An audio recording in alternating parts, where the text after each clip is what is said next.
Your brand new iPhone deserves the best protection, and the iLune 3-pack screen protector plus 3-pack camera lens protector has you covered. Don't take risks with your iPhone. Click the link in the video description to shop now on Amazon.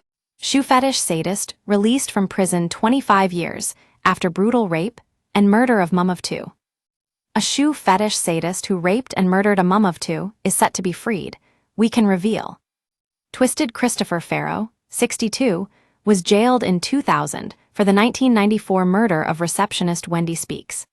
He tied her up and forced her to wear a pair of blue mules before raping and killing her at her home in Wakefield, West Yorks.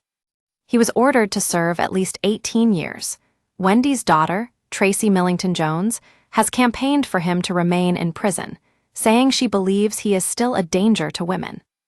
She told The Sun, "I am deeply shocked and appalled by the parole board's recommendation to transfer Farrow to an open prison in preparation for his release. Farrow cold-bloodedly and premeditatedly murdered my mother, having stalked women both before and after her death. He harbors a deeply rooted hatred of women and has exhibited violent urges to kill when experiencing anger or difficulties in relationships. Only 22 months ago, he was deemed too great a risk to be released.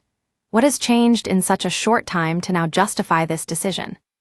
There can be no guarantee that he no longer poses a danger, because, in reality, there is none. She is now calling on the Justice Secretary to overrule the decision and prioritize the safety of women."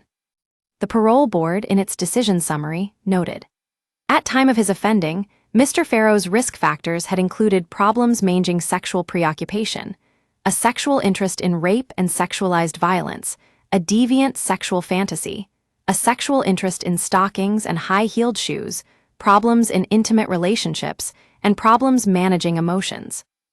Mr. Farrow lacked empathy, struggled to manage conflict, and evidenced poor communication with professionals." It adds that in recent years, he was worked with a psychologist exploring his goals and values, and went on a course to address his offense-related sexual thoughts. The panel said Farrow has since developed insights into his risk factors and offending. But former debt chief Supt Chris Gregg, who worked on the case as a DI, said, "I am extremely concerned that he is being recommended to be moved to an open prison. He committed the most appalling and brutal murder of Wendy Speaks in her own home, after targeting others. In my view, he is, and always will be, an exceptionally dangerous individual, and I feel puts women at risk if ever allowed to roam freely." Wendy Speaks was a 51-year-old mum of two from Wakefield, West Yorkshire. She lived alone in her terraced house and was a creature of habit, going to work and returning at the same time every day, working shifts at a pub and waitressing at the weekend for extra cash. Describing her late mum, Wendy's daughter Tracy said, "She was kind, loving, the best mum in the world. I could talk to her about anything. Mum, my younger sister Lee, and I called ourselves the Three Musketeers because we always tackled everything together. She didn't earn a lot, but we always got looked after. She would give me her last piece of bread and go hungry herself. I don't think anyone could be more loved than my mum." What happened to her? On the night of March 14, 1994, Wendy came home from work looking forward to a night in front of the television. After she returned home, there was a knock on the door and a witness saw her talking to a man on the doorstep, already in her slippers. Pushing her inside the house, Christopher Farrow produced a knife and forced Wendy to put on a pair of blue heels he had bought at a charity shop before marching her to the bedroom. He used stockings, bought that day in a local shop, to tie her hands and gagged her before brutally raping her and stabbing her to death. Farrow placed a pair of her black stiletto shoes on a bedside table before carrying out a sexual attack. He also stole a pair of Wendy's shoes from a cupboard under the stairs as a trophy. The day following the brutal attack, Wendy's boss rang her daughter Tracy to inform her that she had not turned up for work. Tracy explained, "I instantly knew something was wrong because Mum was very loyal and hardworking, not the sort of lady to skive off, and if she was unwell, she would have called me."